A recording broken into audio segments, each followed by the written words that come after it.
Class 8 final exam পরিবেশ এবং বিজ্ঞান প্রশ্ন। ক্লাস 8-এর থার্ড ইউনিট টেস্টের পরিবেশ এবং বিজ্ঞান অর্থাৎ সায়েন্সের কোশ্চিন দেখো। পূর্ণমান 70 সময় 2 ঘন্টা 30 মিনিট। 1 নম্বর, সঠিক উত্তরটি নির্বাচন করো। 10টি প্রশ্ন, 10 নম্বর। 1 নম্বর, প্রমাণ বায়ুর চাপের সমান মান হলো, দেখো প্রশ্নতে বলা হচ্ছে প্রমাণ বায়ুর চাপের মান হলো, তার মানে প্রমাণ বায়ুর চাপের মান আমরা কত জানি, সেটা হচ্ছে 76 সেমি পারদের চাপের সাথে কিন্তু সেটাকে ইকুয়াল করা হয়। এই প্রমাণ মানটা কিন্তু 76 সেমি পারদের চাপের সাথে কিন্তু সমান করা হয়, তাহলে 76 সেমি এখানে সঠিক উত্তর হবে, option number A right answer. 2 নম্বর, অ্যাসিড উৎপাদক গ্যাস হলো A oxygen, B carbon dioxide, C hydrogen.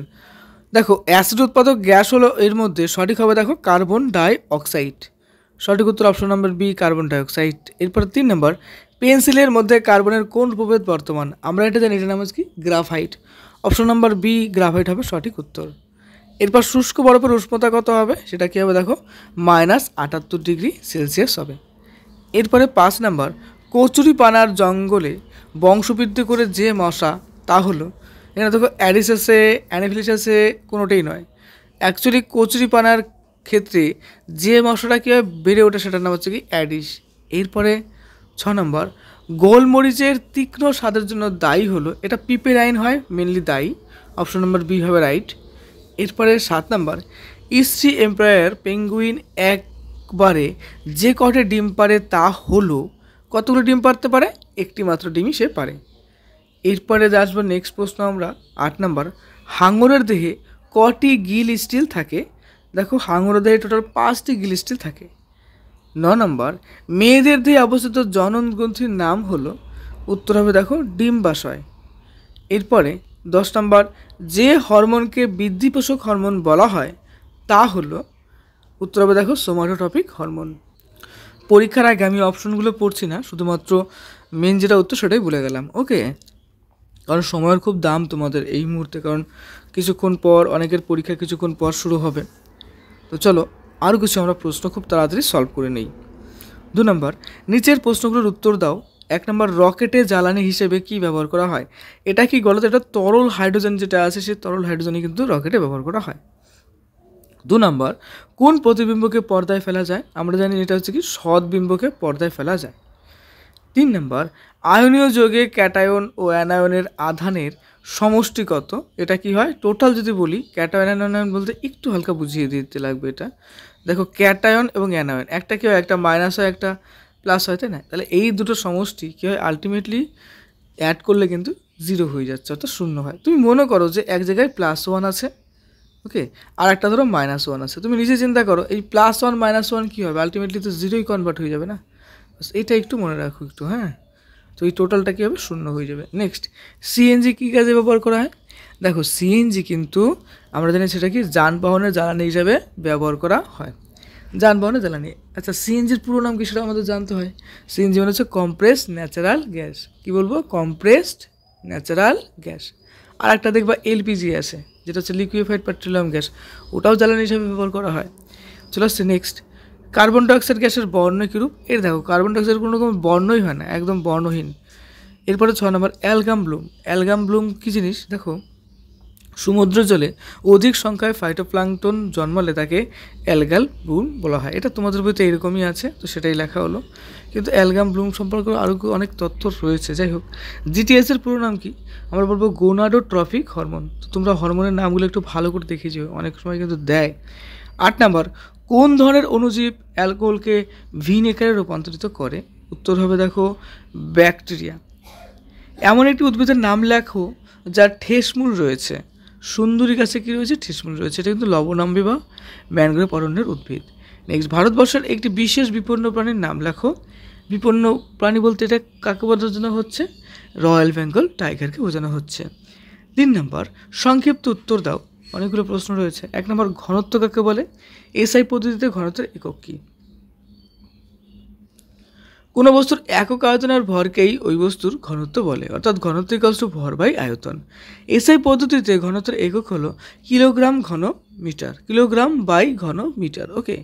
Next, নিউক্লিয় বলের বৈশিষ্ট্য লেখো, নিউক্লিয় বল নিউক্লিয়াসের ক্ষুদ্র পরিসরের মধ্যে ক্রিয়া করে, অর্থাৎ অনেকটা জায়গায় না, সে কিছুটা জায়গার মধ্যে করছে।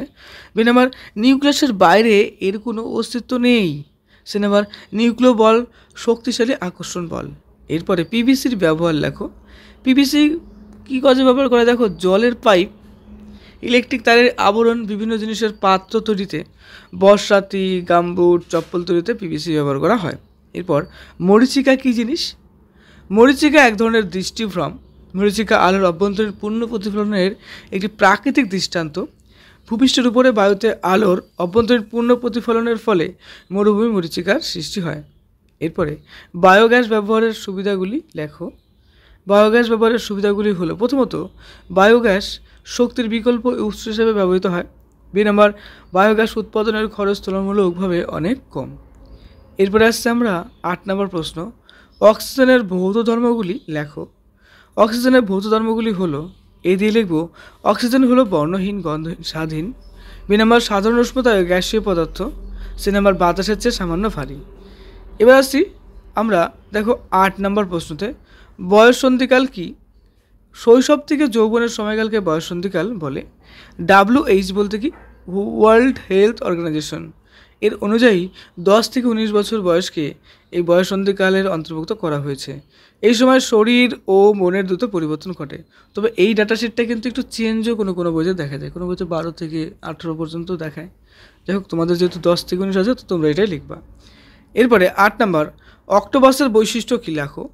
অক্টোপাসের বৈশিষ্ট্য দেখে বলবো যে অক্টোপাসের বাহুর সংখ্যা 8টি।